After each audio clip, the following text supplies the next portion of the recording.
बिस्मिल्लाहिर्रहमानिर्रहीम। अस्सलामु अलैकुम।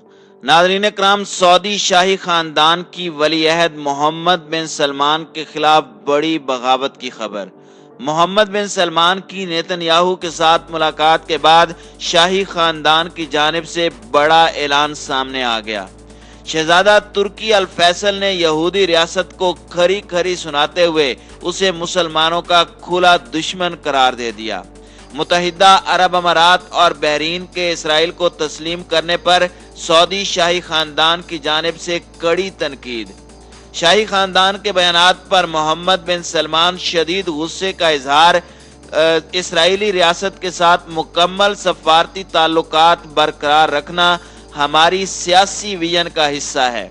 सऊदी शहजादों के खिलाफ बड़े इक़दामात का खदशा।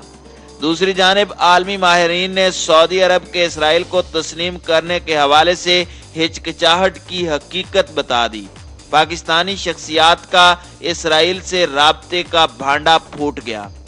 वीडियो की तफसील में जाने से पहले आप दोस्तों से गुजारिश है कि वीडियो को आखिर तक मुलाहिजा करें ताकि खित्ते में तेजी से बदलती सूरत हाल से आप आगाह रह सकें।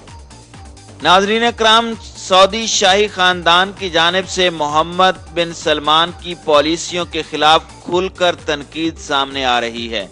सऊदी अरब के साबिक इंटेलिजेंस चीफ शहजादा तुर्की अल फैसल इसराइल को तस्लीम करने की कोशिशों के खिलाफ खुलकर सामने आ गए हैं। उन्हें सऊदी फरमारवा शाह सलमान के भी करीब समझा जाता है।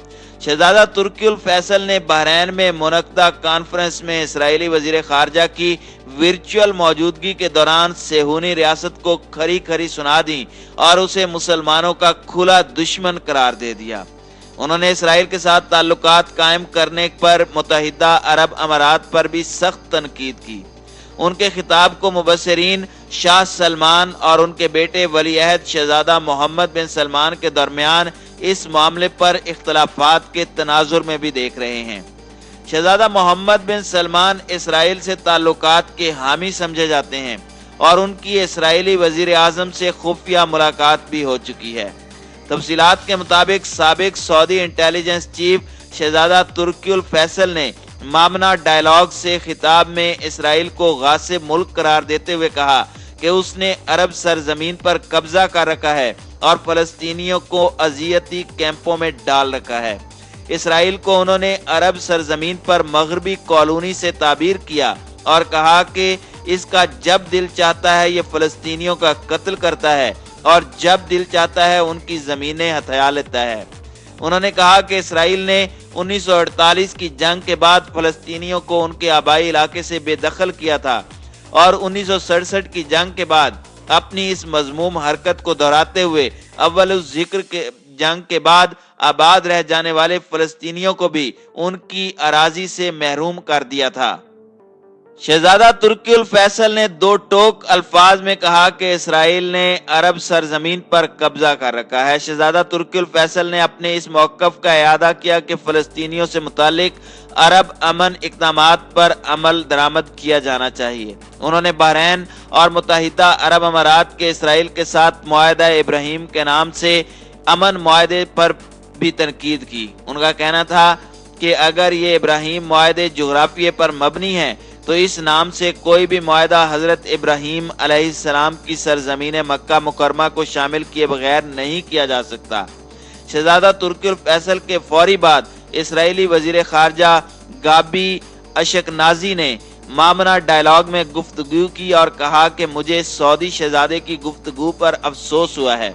मैं इस बात में यकीन नहीं रखता कि ये ख्यालात मशरिक़ औसत में रूनुमा होने वाली तब्दीलियों की अक्कासी करते हैं। दूसरी जानिब पाकिस्तान के सीनियर तजिया निगार हारूनुर रशीद का कहना है कि साबिक हाई कमिश्नर अब्दुल बासित ने दो तीन बातें कही हैं। अब्दुल बासित ने कहा है कि अक़वाम मुत्तहिदा में हमारे मुस्तकिल मंदूब मुनीर अकरम इसराइलियों से बातचीत कर रहे हैं। 3 मुख्तलिफ जगहों से दबाव आ रहा है।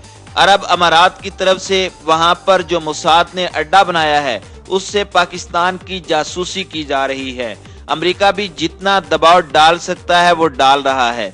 सऊदी अरब फौरी तस्लीम नहीं कर सकता क्योंकि हाउस ऑफ आले सऊद इस वक्त तकसीम है।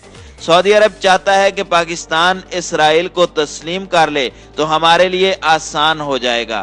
पाकिस्तान और बांग्लादेश से खामोश बातचीत हो रही है। अगर पाकिस्तान और बांग्लादेश मान लेते हैं तो बाकी कौन सी दीवार रह जाएगी। इसराइली ये कह रहे हैं कि हम कश्मीर का मसला हल करने में आपकी मदद करेंगे। इसराइल ने जो काम फलस्तीन में किया वही इसराइल में हुआ। भारत ने सी पैक को खत्म करने के लिए एक बड़ी फौज तैयार की है। वो गिलगित बल्तिस्तान, कराची, गवादर और बड़े शहरों में हमला करेगी। नाज़रीन इकराम, दूसरी जानिब सऊदी अरब के वजीर खारजा ने खुलकर कहा है कि यहूदी रियासत के साथ मुकम्मल सफारती ताल्लुकात बरकरार करना सऊदी हुक्काम के सियासी विजन में शामिल रहा है। अल जजीरा की रिपोर्ट के मुताबिक सऊदी वजीर खारजा फैसल बिन फरहान आले सऊद ने एक बयान में इस बात की तस्दीक की है कि इसराइल के साथ ताल्लुकात की बरकरारी का मंसूबा एक ज़माने से सऊदी हुक्काम के मद्देनज़र रहा है और यह मंसूबा पहली बार 1982 में फहद बिन अब्दुल अजीज आले सऊद ने पेश किया था। उन्होंने कहा कि रियाज का विजन ये है कि इसराइल अपने पड़ोसी ममालिक के साथ ताल्लुकात मुकम्मल तौर पर बरकरार करे और किसी नतीजे पर पहुंचने के लिए फलस्तीनियों के साथ मुज़ाकरात करे। सऊदी वजीर खारजा ने हाल ही में G20 के इजलास के मौके पर कहा कि सऊदी अरब इसराइल के साथ ताल्लुकात की बरकरारी और एक मुस्तकिल अमन समझौते के हुसूल का हमेशा हामी रहा है। पाकिस्तान के मारूफ सहाफ़ी साबिर शाकिर का कहना है कि सऊदी वलीअहद मोहम्मद बिन सलमान और अमरीकी वजीर खारजा के माबैन न्योम के शहर में जो मुलाकात हुई थी, माइक पोम्पियो उस मुलाकात में अपने मकसद को पूरा नहीं कर सका। साबिर शाकिर का कहना था कि मामलात पेचीदा हो चुके हैं क्योंकि अमरीकी वजीर खारजा ने MBS तक पैगाम पहुंचाया कि आप 20 जनवरी से पहले किसी न किसी तरह इसराइल को तस्लीम कर लें, लेकिन ये मुलाकात कामयाब नहीं हो सकी क्योंकि मोहम्मद बिन सलमान की जानिब से कुछ गारंटियां मांगी जा रही हैं।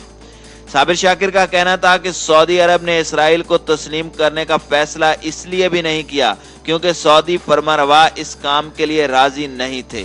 सऊदी वलीअहद की जानिब से इसराइल को तस्लीम करने के लिए 3 शराइत रखी गईं क्योंकि MBS की ख्वाहिश है कि तुर्की और कतर के साथ उनके मामलात बेहतर हो जाएं। दूसरी शर्त यह थी कि सऊदी अरब अपनी बालादस्ती कायम रखना चाहता है।